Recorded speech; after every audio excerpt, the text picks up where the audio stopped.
Hey, this is Dennis. It's about 11:30.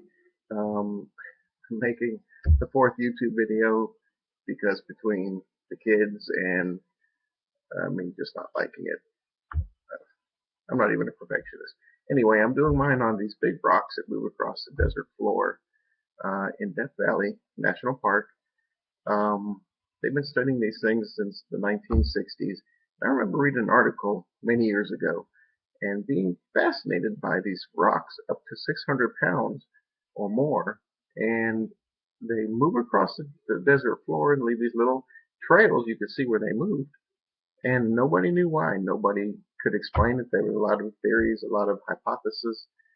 Um, of course, even some of them that said UFOs were coming down, aliens were moving them, which I guess there are plenty of planets out there and plenty of universes. There could be extraterrestrial life, but that's for a different 2 for 20, maybe next time. But these two people who were out there studying them, they've been living there most of their lives, and just happened to be out there during a time when Death Valley received about an inch and a half of rain. It was in the colder months, and bless you.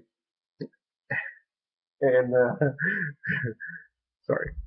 And the precipitation froze at night, and this little sheet of ice and wind started blowing and pushed these rocks about 15 feet per hour is what they clocked them at.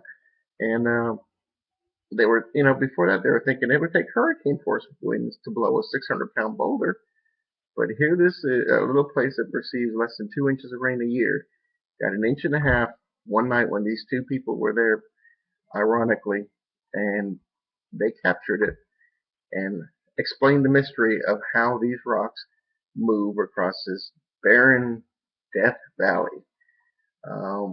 Richard Norris and James Norris were the researchers, engineers that did this uh, back in 2011, I believe is when they started.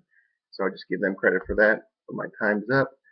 Um, yeah, that's pretty much it. I do link this to biology because it's an unexplained thing that people have been making theories about for many, many years. And ultimately it boils down to water forming into ice and wind blowing rocks across the desert and making a path. So that's my 2 for 20 this time. Have a good night.